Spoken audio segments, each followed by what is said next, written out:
Hallo Peter. Hallo Dina. Nun ist die BMW G310R endlich da. Ursprünglich war sie ja mal für Oktober 2016 angekündigt. Hast du eine Ahnung, warum sich die Auslieferung verzögert hat?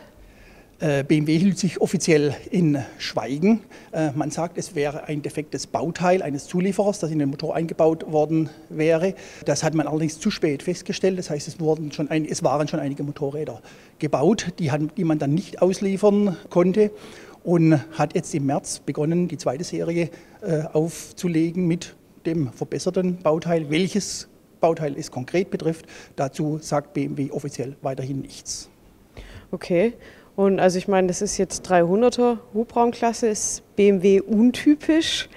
Warum meinst du, wagen die sich jetzt in die Klasse?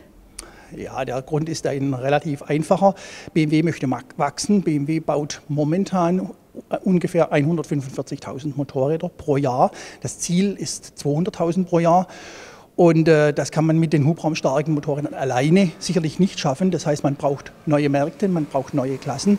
Die neuen Märkte sind Südamerika, Asien und die neue Klasse ist eben diese 300er Klasse. Weißt du, kannst du uns sagen, was die Maschine kostet? Ja, die kostet knapp über 5.000 €. Also ist mit Abstand die billigste in den letzten Jahrzehnten von BMW produzierte Maschine, aber natürlich preislich eben auf diese Märkte in, wie schon gesagt ist, Südamerika und Asien abgestimmt. Ihr habt die G310R getestet und zwar gegen die Yamaha MT-03. Die hat ja letztes Jahr den 300er Vergleichstest gewonnen. Wie hat da die BMW im Vergleich abgeschnitten?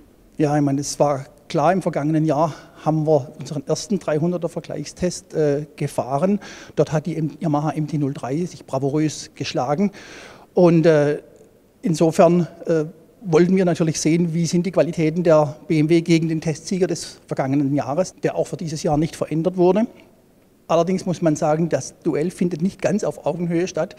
Die Yamaha MT-03 ist ein Zweizylinder. Hier haben wir, wie schon gesagt, einen Einzylindermotor. Zudem hat die Yamaha auch deutlich mehr PS. 42 PS haben wir auf dem Leistungsprüfstand gemessen, 35 PS für die BMW. Also insofern nochmal eine Waffengleichheit herrscht hier nicht ganz, zumindest nicht leistungsmäßig. Die erste Erkenntnis in Sachen Motor war, dass dieser 313 Kubikzentimeter Single sich wirklich wie ein Single verhält. Das heißt, der Motor ist nicht übertrieben drehfreudig. Er möchte gern im mittleren Drehzahlbereich gehalten werden. Und wenn man das tut, also zwischen 7.000 und 9.000 Umdrehungen den Motor hält, dann kommt man flott voran. Dann hat die BMW ordentliche Fahrleistungen. Der Durchzug ist sogar besser als bei der Yamaha. Und insofern wie gesagt, wird sie natürlich den Erwartungen in dieser Beziehung natürlich auch gerecht. Und wie schlägt sich das Fahrwerk der BMW im Vergleich zur Yamaha? Das war eigentlich die große Überraschung in diesem Test, wenn man bedenkt, dass die BMW gerade mal 7 Kilo leichter ist. Das heißt, sie wiegt 162 Kilo, die Yamaha MT-03 wiegt 169 Kilo.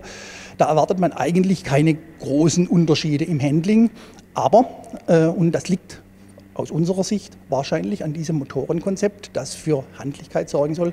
Das Motorrad ist unheimlich handlich, das Motorrad ist sehr, sehr spurtreu. Das Motorrad ist auch sehr geräumig. Letztendlich kann man sagen, dass BMW es geschafft hat, dieses Konzept nicht als Selbstzweck zu realisieren, sondern dass damit wirklich ein nennenswerter Vorteil entstanden ist. Das heißt, das Motorrad ist deutlich handlicher als die Yamaha MT-03 und das ist schon mal ein Wort.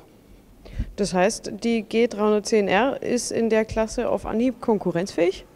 Ja, das kann man ganz klar so sagen. Also punktemäßig, so viel darf ich jetzt schon vorwegnehmen, begegnen sie sich nahezu auf Augenhöhe. Und da trägt dieses besagte leichte, fluffige Handling einen großen Teil dazu bei. Und das war so von einem Erstlingswerk in dieser Klasse nicht unbedingt zu erwarten. Deswegen Gratulation an BMW.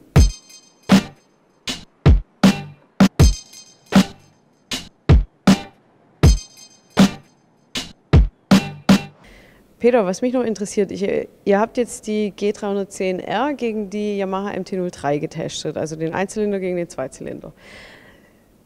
Mich interessiert jetzt auch gegen die KTM 390 Duke, wie würde da die G310R abschneiden? Habt ihr da einen Vergleichstest geplant? Wir haben vorhin schon gesagt, der Vergleich mit der MT-03 und der BMW G310, der fand motorseitig schon nicht ganz auf Augenhöhe statt. Und bei der KTM 390 Duke wäre das noch mal ein größerer Unterschied. Das heißt, die 390er Duke hat 373 Kubikzentimeter Hubraum, hat noch mal 2 PS mehr mit 44 PS Spitzenleistung. Insofern müssen wir uns das noch mal überlegen. Interessant wäre es natürlich auf alle Fälle, einen Einzylinder gegen einen Einzylinder zu testen. Vielleicht tun wir es.